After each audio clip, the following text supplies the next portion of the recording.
This is Assam. These are the Paktai Hills on the Burma border. A forbidding 6,000-foot barrier between the Japs in Burma and our growing forces in India. Down there are hidden American outposts scattered through the hills.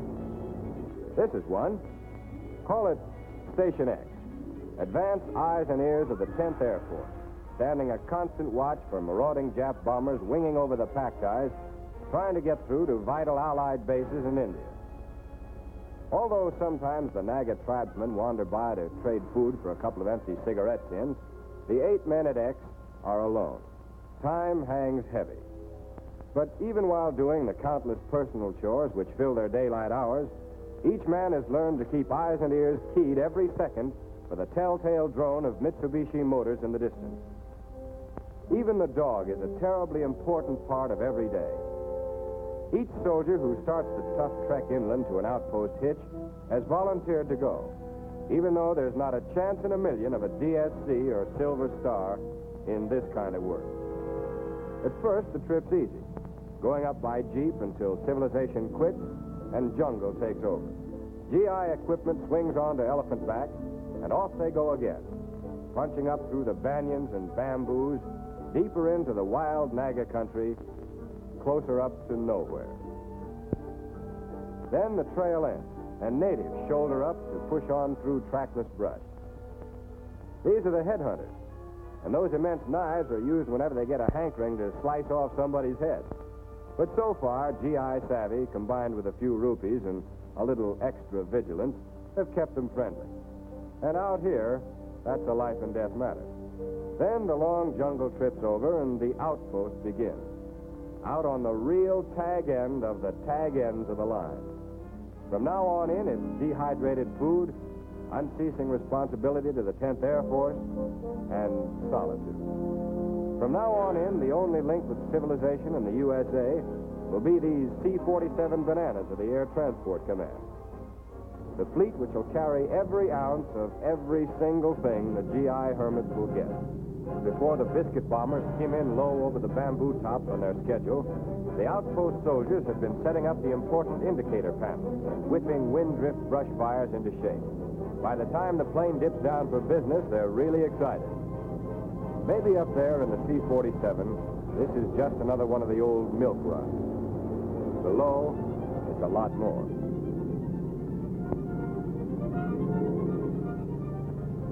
As the lifeline of supply tumbles onto them under silt, it's the difference between living and, well, trying to scrape some sort of existence out of desolate Indian mountain country. And these crates are more than that, too. Each of them is a symbol to the solitary outposters that neither they nor their lonesome missions have been forgotten. A symbol of their importance. A lot of guys are doing vital jobs in this war, alone and alert, out on the ends of the line. Guys fighting their own lonely kind of war in every remote and cockeyed corner of the globe.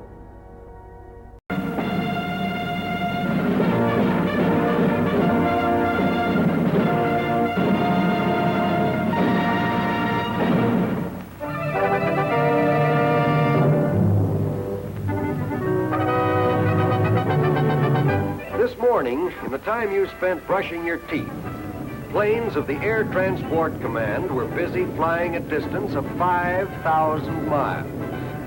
Right now, in the time you spend looking at this issue of the Screen magazine, your air transport planes are flying a distance equal to twice around the world. And between this minute and this same time tomorrow, they will have carried their cargoes 120 more times around the world.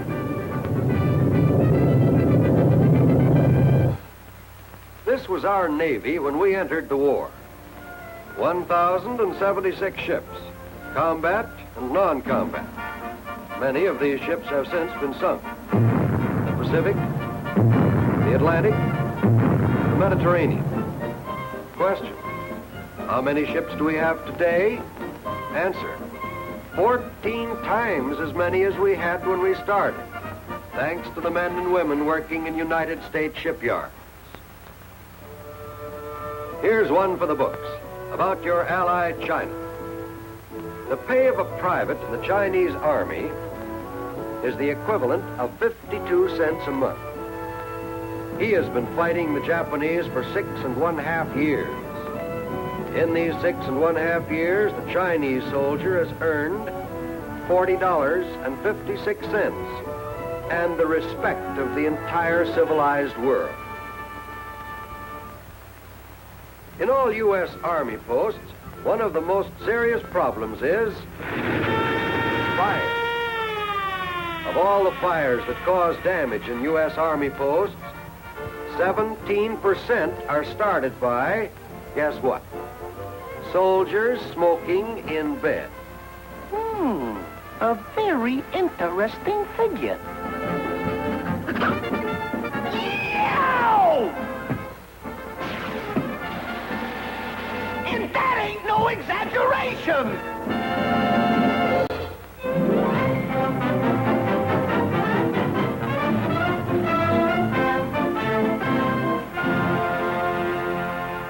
In New York City, the guys and gals of the Overseas Press Club gather at a luncheon to give Yank magazine a 24-gun salute.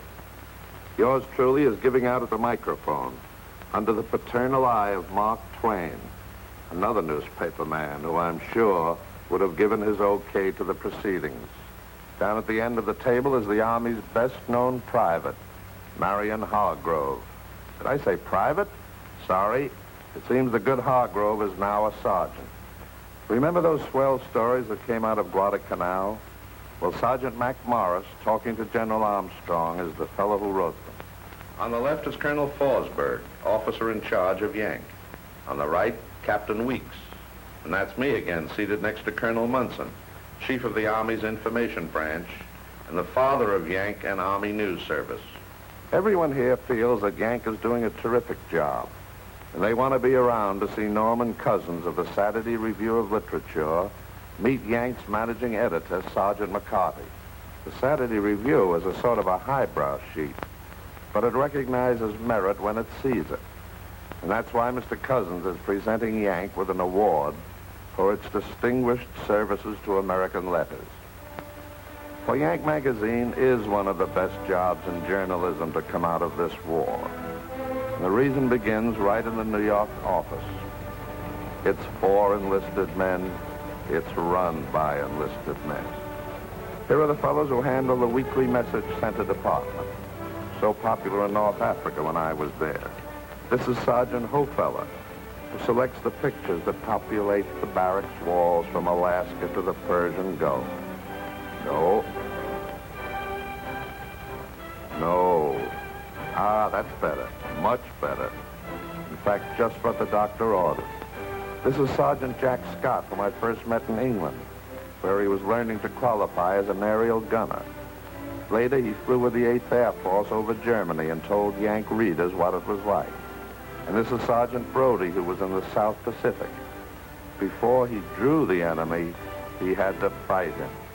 Perhaps that's why he's become one of the top illustrators in the country. Yes, you guessed it. Sergeant George Baker, creator of the most popular comic strip character in or out of the Army. George, where do you get your ideas for Sad Sack? Well, some of this stuff has happened to me, just as soon as it can happen to any GI. At Act 2, Sergeant George Myers scooped the world for Yank. While at Kiska, he was on hand to interview Colonel Verbeck of G2. Colonel Verbeck, I understand that you have in your possession certain documents which throw some light on the Japanese evacuation of Kiska. I wonder if you'd be good enough to give us a translation of any of these documents that you happen to have at hand. Well, we have the general evacuation order, and we have certain other fragments which throw light on the evacuation, and after all the documents have been found, I believe we'll have the entire story. But New York, as I found out after a talk with the boys, is only the home base for Yank. From here, 2 overseas editions are sent to Alaska and Greenland, and mats are prepared for Yank's 10 overseas bureaus. Special arrangements with the Air Transport Command make it possible for each edition to get their material in record-breaking time. Bureau has its own staff which is responsible for printing an edition in its area, and which adds local stories and pictures that it knows will be of special interest to their particular readers. Yank is not only read globally, but it's written and printed globally, too. Not that getting out any of these editions has been a snap. There are always problems when it comes to getting a press. The Middle East edition, I found out when I was there, is printed in Tel Aviv on a German-made press, which is owned by Arabs, remodeled by a Jewish refugee, and finally rebuilt by Army engineers.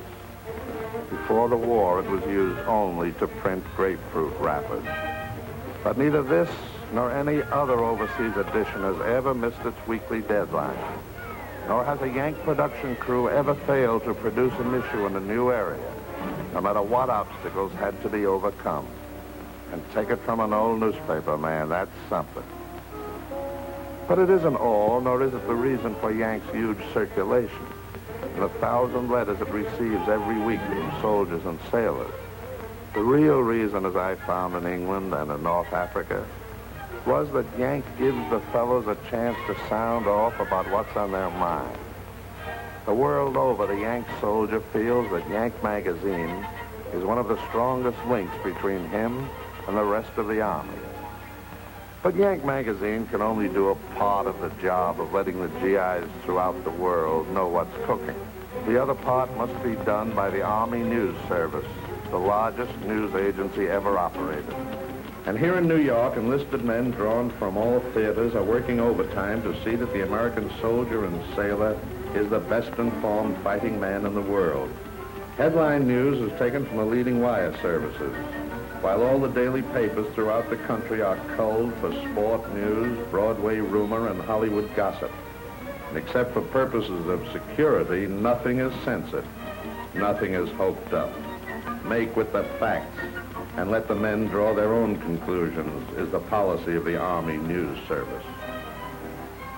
After the news is received, it's used by Army editors throughout the world who are responsible for the editing, printing, and distributing of our many overseas newspapers. The Stars and Stripes, which is printed in Cairo. The Dispatch in the Persian Gulf Command. The Ladd Field Midnight Sun in Alaska. More than one GI returning from the Aleutians has let me know just how he feels about that bulletin board. And here's a shot of a Red Cross train in Italy. I can imagine what a little news means to a group of wounded men who haven't seen a paper or anything like it for a month. Sometimes the news is late. Sometimes it doesn't get there at all. But the Army never stops sending it out. I haven't been to the South Pacific, so don't take my word as to what news means out there. Take General MacArthur's word. Quote, to combat areas, news is as necessary as bread and bullets. Close quote. Then there are the shortwave newscasts, heard by our men the world over. Here is the late news for U.S. Army overseas reporters. Each word of this news will be repeated so that reporters may copy it down. Soviet, forces, have, smashed, over, the, old, border. And that's it. Yank and Army News Service, the greatest information agency ever operated by the United States Army.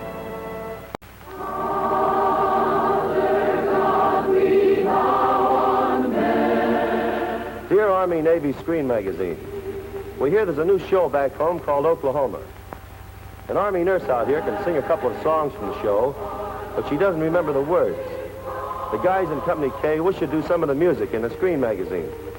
This is hello out there to the men of Company K and to all the men of the Persian Gulf Command. We wish there was some way of sending the entire production of Oklahoma overseas, but the boats are still loaded with more essential equipment. So we've done the next best thing. Oscar Hammerstein and Richard Rogers, who wrote the words and the music, the Theater Guild, who produced the show, have given us permission to play the hit tune from Oklahoma. People will say we're in love. We're dedicating it to the men of the Persian Gulf Command. I think you'll be pleased to know that the number will be played and sung for you by Phil Spitolny and the all-girl orchestra, radio's famous Hour of Charm.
I'm Vivian, and now all the girls who've been playing for you are forming a choir.